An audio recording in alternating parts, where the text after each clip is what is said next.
La música no simplemente se desvaneció, fue cortada de tajada, dejando ese tipo de silencio pesado y asfixiante que suele preceder a una catástrofe natural. Mi hermana Carla, la novia que había pasado el último año microgestionando cada respiración en este salón de bodas, se quedó congelada con el brazo extendido y el dedo apuntando directamente a mi pecho como si fuera un arma cargada.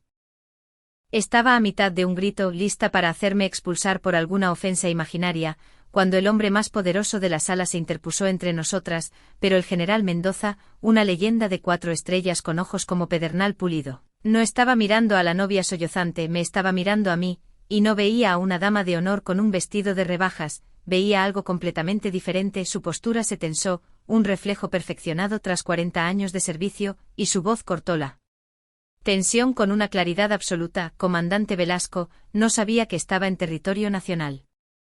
Vi cómo el color desaparecía del rostro de Carla, su expresión se desmoronaba pasando de la furia justa a una mueca grotesca de confusión.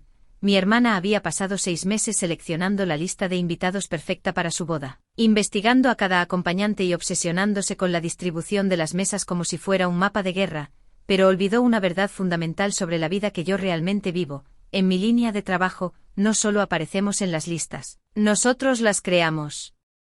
Para entender por qué la habitación se sentía como si acabara de despresurizarse, tienes que retroceder 48 horas a la cena de bienvenida, donde el aire estaba cargado con el aroma de lirios caros y un perfeccionismo desesperado mientras Carla, la indiscutible niña dorada de la familia, me acorralaba cerca del buffet de ibéricos.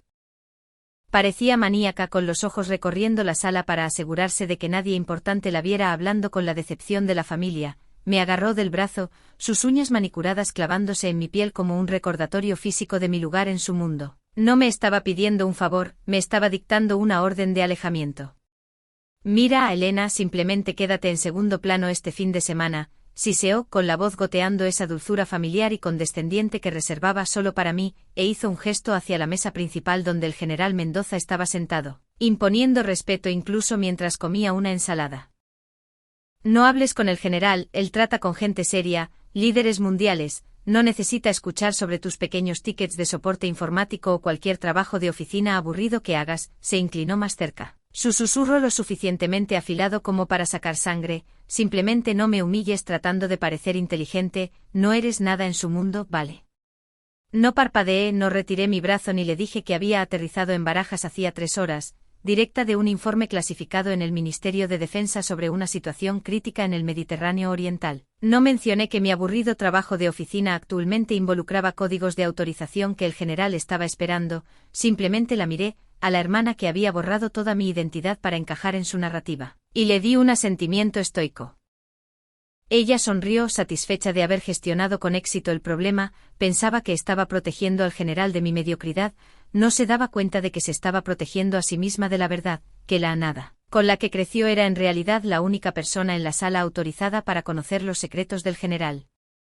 Mi madre, Pilar, una mujer que trataba el estatus social como un deporte de contacto, ya estaba haciendo control de daños incluso antes de que yo deshiciera mi maleta. Podía escucharla en el pasillo, parada justo fuera de mi puerta, explicando mi existencia a una tía lejana con el tono trágico y susurrado que generalmente se reserva para diagnósticos médicos. Ay, Elena todavía se está encontrando a sí misma, decía, con una vacilación ensayada y precisa, diseñada para provocar la máxima simpatía, describiendo mi carrera con la misma vergüenza vaga que uno usaría para una infección por hongos, desafortunada, antiestética pero con suerte temporal para ellos.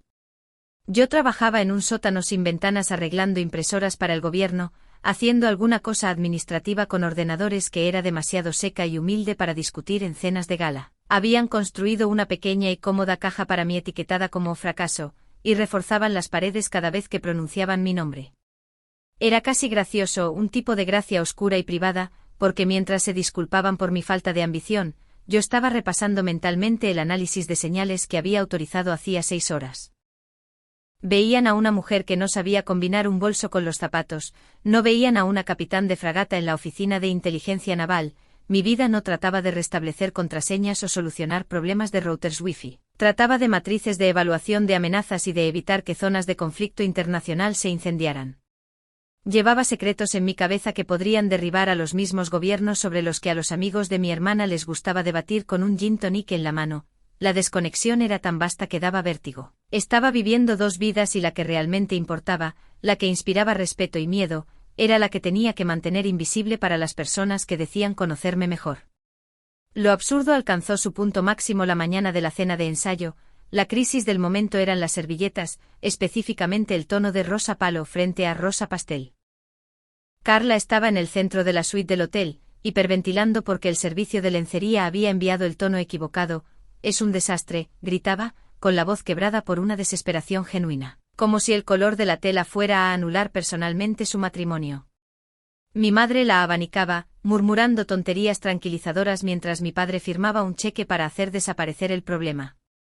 Yo estaba en un rincón sosteniendo un vaso de agua tibia, viéndolos desmoronarse por una tela doblada. Pensé en los cumpleaños perdidos, las graduaciones que se saltaron porque tenían mucho trabajo, y ahora aquí estaban, parando el mundo por una servilleta. Me disculpé saliendo al calor del parking del hotel, no para llorar, sino para atender una llamada en mi línea segura. El cambio en mi actitud fue instantáneo, la hermana torpe se desvaneció, reemplazada por la oficial. Me apoyé en un coche de alquiler, revisando mi perímetro por costumbre, y escuché el informe de situación. Estábamos coordinando una operación de vigilancia en una zona disputada y la ventana de oportunidad se cerraba rápido. «Dile al almirante que el paquete está seguro», dije, mi voz cayendo en esa precisión letal y tranquila que aterrorizaba a los oficiales subalternos. «Estoy fuera de radar hasta el lunes, iniciad la extracción de activos de nivel 5 si la línea base cambia». Colgué mirando el asfalto manchado de aceite. Adentro, mi hermana lloraba por mantelería. Afuera, yo acababa de mover una pieza de ajedrez que aseguraría que la flota aliada no cayera en una trampa. Cuando volví a entrar, me encontré con Marcos, el novio, un hombre que parecía decente pero estaba perpetuamente aterrorizado por el huracán con el que se casaba. Me miró con esa expresión de lástima que había llegado a despreciar, la mirada que le das a un perro callejero que no tienes intención de adoptar. «Hola, Elena», dijo bajando la voz conspiradoramente. «Mira, sobre mi padre. Llega esta noche», cambió el peso de un pie a otro, claramente incómodo, tratando de hacerme un favor. «Es intenso, un militar de la vieja escuela, no tolera a los tontos, ya sabes. Tal vez simplemente mantente alejada», como dijo Carla. No intentaba ser cruel, intentaba salvarme de lo que suponía sería una masacre. Se había tragado la narrativa de la oveja negra por completo. ¿Por qué no lo haría? Carla había estado escribiendo mi biografía para él desde su primera cita. «No quiero que te sientas mal si es duro contigo», añadió Marcos, ofreciendo una sonrisa de disculpa débil. «Él respeta el éxito y, bueno, tiene un cargo bastante alto». Quería reírme, quería decirle que su padre no solo respetaba el éxito, respetaba la competencia, y que hablábamos el mismo idioma. Quería decirle que el nivel de autorización de seguridad de su padre y el mío eran probablemente las únicas dos cosas en este código postal que coincidían, pero simplemente asentí, tragándome la verdad como una píldora amarga. «Gracias por el aviso, Marcos», dije, «me mantendré fuera de su camino». Al alejarme de él sentí ese dolor familiar en el pecho, la acumulación de 1000 pequeños desprecios. No era solo esta boda, era la vez que preguntaron si podía permitirme volar a casa por Navidad, sin saber que estaba en una misión gubernamental con dietas que eclipsaban la pensión de mi padre. Eran los años de escuchar que fuera más como Carla, que me preocuparan más las apariencias y menos cualquier cosa rara que estuviera haciendo.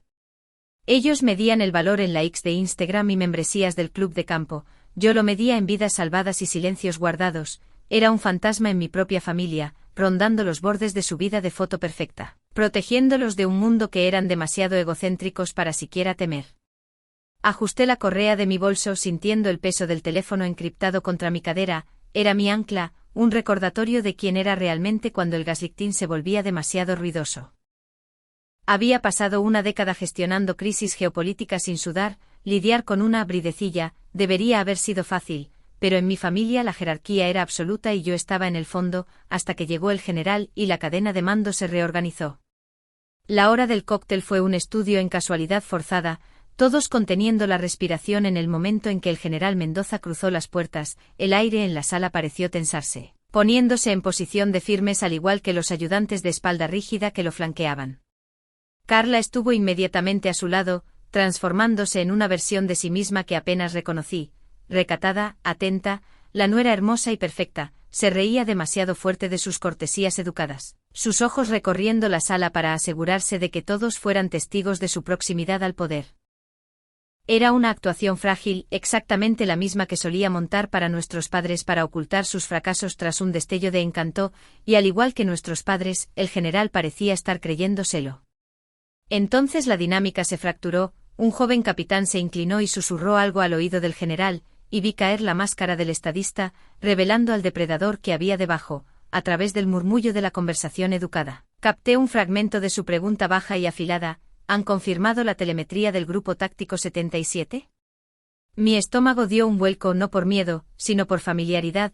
Yo había redactado la evaluación de amenazas para ese grupo táctico exacto hacía 3 días. Sabía exactamente lo que estaba pasando en aguas internacionales y sabía que al general le faltaba una pieza crítica del rompecabezas que actualmente estaba en mi bandeja de salida encriptada. Mi instinto fue dar un paso adelante, pero décadas de entrenamiento entraron en acción. No interrumpes a un general, esperas la apertura. Lo vi teclear en su teléfono, la frustración grabando líneas profundas en su frente, y tomé una decisión silenciosa. Ya no iba a jugar a ser la hermana tonta. Si preguntaba, respondería, no como el fracaso de la familia, sino como la comandante Velasco. Bebí un sorbo de mi agua con gas con los ojos clavados en él, calculando el momento exacto en que la brecha de inteligencia lo obligaría a buscar una línea segura, pero Carla, siempre el perro guardián vigilante de sus propias inseguridades, interceptó mi línea de visión. Se materializó frente a mí, bloqueando mi vista con una sonrisa maníaca y congelada. Que he visto mirando, siseó, con voz baja y venenosa: ni se te ocurra, él no quiere hablar contigo, ve a revisar la distribución de las mesas, sé útil por una vez. Era el mismo tono que usaba cuando éramos niñas, exigiendo que limpiara sus desastres mientras ella se llevaba el crédito. No discutí, simplemente asentí, dando un paso atrás con una pequeña sonrisa de complicidad que claramente la inquietó. Ella no notó al hombre parado justo detrás del general, un comandante al que yo había informado en el ministerio el mes pasado. Mirar 2 veces, escanear la sala, tocarse la corbata en un reconocimiento sutil y mirar su teléfono. Carla se marchó satisfecha de haber devuelto al perro a su jaula, completamente inconsciente de que la puerta de la jaula ya estaba abierta. Carla pensaba que podía darme órdenes como a un camarero, no sabía que el hombre junto al general acababa de enviarme un mensaje de texto: «Comandante, ¿es usted?». El viejo está pidiendo un informe de situación. La invitación a la verdadera reunión acababa de ser entregada. El salón de recepción era un campo de batalla de egos y el general Mendoza era el terreno elevado que todos estaban desesperados por capturar. Mi hermana prácticamente lo arrastraba por el codo, exhibiéndolo ante los arreglos florales como si él no hubiera planeado invasiones de países enteros. Yo estaba parada cerca de una columna de mármol, cuidando un vaso de agua con gas e intentando hacerme lo más pequeña posible, una táctica de supervivencia que había perfeccionado durante 20 años siendo la hija sobrante. No me escondía exactamente, solo mantenía el perímetro, observando la dinámica social con el mismo análisis distante que usaba para la vigilancia satelital, pero en una sala tan pequeña, la colisión era inevitable. Carla se giró y sus ojos aterrizaron en mí, la máscara de la novia sonrosada y benévola se desvaneció instantáneamente, reemplazada por la mueca de la niña dorada que sentía que su protagonismo estaba siendo amenazado. Cerró la distancia entre nosotras en 3 zancadas agresivas, arrastrando al general con ella como un accesorio.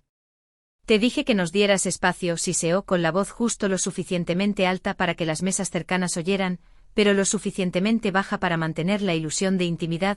Luego se volvió hacia el general, con la voz goteando esa falsa dulzura de disculpa que siempre me revolvía el estómago, el mismo tono que usaba al explicar a sus amigas por qué yo no era dama de honor. General, lo siento mucho, mi hermana es un poco torpe socialmente, no entiende los límites. Elena, simplemente vete. Sentí un calor familiar subir por mi pecho, no ira, sino una resignación cansada. Era el contador interno sumando una muesca más. Pensé en las vacaciones perdidas que pasé en un búnker mientras se burlaban de mi ausencia, las veces que rodaron los ojos cuando dije que no podía hablar del trabajo, cada chiste de soporte técnico que habían hecho a mi costa mientras yo rastreaba activos nucleares. Empecé a darme la vuelta, lista para retirarme a las sombras como siempre hacía, pero el general no se movió, no estaba mirando el centro de mesa que Carla señalaba, me estaba mirando a mí con una intensidad feroz y calculadora. Ignoró por completo a la novia que se aferraba a su brazo, su mirada clavándose en la mía con el peso de una adquisición de objetivo. «¿Elena?», preguntó, su voz cortando la charla ambiental como un cuchillo. «Elena Velasco». Fue una admisión simple, pero en esa sala sonó como si estallara una bomba. Carla, incapaz de procesar un mundo donde yo no fuera el fracaso, soltó una risa nerviosa e incrédula, intentó interponerse de nuevo entre nosotros, desesperada por reclamar la narrativa que había pasado toda una vida construyendo. General debe estar confundido, dijo poniendo una mano condescendiente en su manga, con la voz temblando por el esfuerzo de mantener el control. Elena trabaja en soporte técnico, solo arregla ordenadores, ella. Ella está confundida. El general retiró su brazo lenta y deliberadamente, miró a mi hermana con una frialdad que habría congelado a un subordinado en el acto, luego levantó una mano para silenciarla. Ella es comandante de rango 5 en inteligencia naval, Carla, dijo, su voz resonando a través del salón de baile repentinamente silencioso. El murmullo de la multitud murió al instante, y si ella es quien escribió los protocolos, marea silenciosa, es la razón por la que mi hijo y la mitad de esta sala duermen seguros por la noche. Se podía escuchar el zumbido del aire acondicionado, así de silenciosa se quedó la sala. Mis padres, parados a unos metros con sus copas de vino a medio camino de sus bocas, parecían haber sido alcanzados por un rayo. El general se volvió hacia mí extendiendo su mano, no como una cortesía social, sino con genuina reverencia profesional. Nunca esperé encontrar a una estratega de su calibre en una boda, dijo estrechando mi mano firmemente, tratándome como a un igual en el campo de batalla. Tenemos que hablar sobre la situación en el Pacífico. ¿Puede dedicarme 5 minutos? Miré a Carla, tenía la boca ligeramente abierta, su cara era un lienzo de shock y humillación. El guión que había escrito para toda nuestra vida, aquel en el que ella era la estrella y yo el atrezo, acababa de ser reducido a cenizas. En ese momento, la decoración de la boda, el vestido, las flores, todo se desvaneció. Todo lo que quedó fue la mirada en la cara de mi hermana al darse cuenta de que no era la mujer más poderosa de la sala, ni siquiera estaba cerca. La burbuja de la recepción de la boda había sido pinchada y el aire saliendo sonaba sospechosamente como el estatus social de mi familia desinflándose en tiempo real. El general Mendoza y yo nos habíamos alejado solo unos metros del grupo principal de invitados, pero efectivamente nos habíamos transportado a un continente diferente. Hablábamos en la taquigrafía rápida de los oficiales de inteligencia, acrónimos y niveles de amenaza que volaban sobre las cabezas de los invitados achispados cercanos. Me preguntó sobre la logística de la extracción que yo había autorizado, le di los números sin adornos. Durante 5 minutos no fui una dama de honor, ni una hija, ni una hermana, fui un activo, fui un par, y por primera vez en mi vida, en una sala llena de gente que compartía mi ADN, me sentí completa y totalmente vista. Podía sentir la mirada pesada y desconcertada de la familia del novio quemándome el lado de la cara. Me miraban con una mezcla de asombro y confusión, reevaluando cada interacción que habíamos tenido en los últimos 2 días. Pero el verdadero espectáculo estaba ocurriendo justo a mi izquierda. Carla estaba frenética, sus manos aleteando como pájaros atrapados mientras trataba de explicar lo inexplicable a Marcos. Capté fragmentos de sus susurros desesperados, el siseo frenético de una narrativa colapsando bajo su propio peso. No lo sabía. Ella nunca me dice nada. ¿Cómo se suponía que iba a saberlo? La ironía era tan rica que casi me ahoga. Estaba enfadada porque yo no le había contado sobre mi vida, olvidando convenientemente que cada vez que había intentado hablar durante los últimos 10 años, ella me había interrumpido para hablar de un arreglo floral o un ascenso que no me importaba, había exigido mi silencio y ahora estaba aterrorizada por el volumen del mismo. Cuando el general finalmente se excusó para hacer una llamada, dándome un asentimiento respetuoso que valía más que 1000 abrazos de mi madre, mi padre vio su oportunidad, se acercó a mí lentamente sosteniendo su copa de vino como un escudo, con la cara dispuesta en un ceño fruncido de desconcierto. Me miró como si fuera una extraña que acababa de colarse en una fiesta, no la hija que había criado. Se aclaró la garganta, mirando alrededor para ver si alguien importante nos observaba antes de hacer la pregunta que había estado escrita en su frente durante los últimos 20 minutos. Elena, comenzó con la voz sonando hueca, ¿por qué no nos dijiste que eras importante? La palabra quedó suspendida en el aire entre nosotros, importante. No exitosa, no feliz, no segura, importante, esa era la única métrica que alguna vez le había importado. Lo miré y no sentí absolutamente nada, ni ira ni deseo de gritar, solo una fatiga fría y distante. Pensé en la vez que traté de explicar mi aceptación en el programa de oficiales y él había preguntado si el uniforme me haría parecer cuadrada, pensé en las condecoraciones en mi estantería en Madrid que él nunca había pedido ver. Lo intenté, papá, dije, mi voz firme y tranquila, lo intenté durante años, simplemente estabais demasiado ocupados escuchando a Carla para oírme. No esperé su refutación, no la necesitaba, me alejé, dejándolo allí parado con su vino tibio y su comprensión de que había apostado al caballo equivocado. Mientras me dirigía hacia la salida, pasé junto al general una última vez, estaba parado con su hijo, Marcos, y su expresión había cambiado de calidez profesional a un juicio frío y duro, no me miraba a mí, miraba a Carla, que actualmente estaba regañando a un camarero. Reduje mi paso lo suficiente para escuchar el retumbo bajo del general, una advertencia dada de padre a hijo. Marcos, tu mujer subestima a la gente, mira a una persona y decide su valor basándose en un traje o un título, en nuestro mundo. Eso es un pasivo o una debilidad, necesitas vigilar eso. Era una sentencia de muerte para las ambiciones sociales de Carla con su nueva familia política, quería ser la abeja reina, pero el general acababa de etiquetarla como un riesgo de seguridad. No me quedé para la tarta, no me despedí de mi madre, que actualmente se escondía en el baño, salí del recinto, me senté en el parachoques del puesto de aparcacoches y me desabroché los ridículos tacones que me habían obligado a usar. Saqué mis botas tácticas de mi bolso, el cuero desgastado y cómodo sintiéndose como el regreso de la cordura. Un SUV negro del gobierno con los cristales tintados estaba al ralentí en la acera, el conductor esperándome, me deslicé en el asiento trasero, la puerta pesada cerrándose de golpe y sellando fuera la música, las risas y las mentiras. A la base de Torrejón, dije, tengo un inicio de operaciones a las 6. 3 meses después, la boda era un recuerdo lejano reemplazado por el silencio zumbante de la sala de alta seguridad. Estaba de vuelta en mi escritorio revisando imágenes satelitales cuando un mensajero dejó un sobregrueso de color crema en mi mesa, era del general Mendoza. Dentro había una carta personal agradeciéndome por la perspicacia de esa noche e información que, sin que mi familia lo supiera, había ayudado a sacar a un grupo de portaaviones del peligro, pero el verdadero premio estaba al fondo. Una recomendación formal para el curso de Estado Mayor en el CSEDEN, un billete dorado que aceleraría mi carrera hacia el almirantazgo. Mi teléfono vibró contra el escritorio, miré hacia abajo, era un mensaje de texto de Carla. Hola, mamá dice que te dieron un ascenso o algo así, qué locura, deberíamos ir a comer, quiero escuchar todo sobre eso, besos. Miré la pantalla, vi la desesperación enmascarada como afecto de hermana, vi a una mujer que se dio cuenta de que necesitaba acceso a la influencia que yo ahora tenía. Por un segundo consideré responder, consideré decirle que se fuera al infierno, pero luego me di cuenta de que no merecía mi ira más de lo que merecía mis secretos. Pulsé archivar, el mensaje desapareció. Recogí la carta del general, la archivé en mi portafolio y me volví hacia los monitores, tenía trabajo que hacer. Mi familia quería que fuera invisible, así que me convertí en un fantasma, uno que mueve naciones desde las sombras.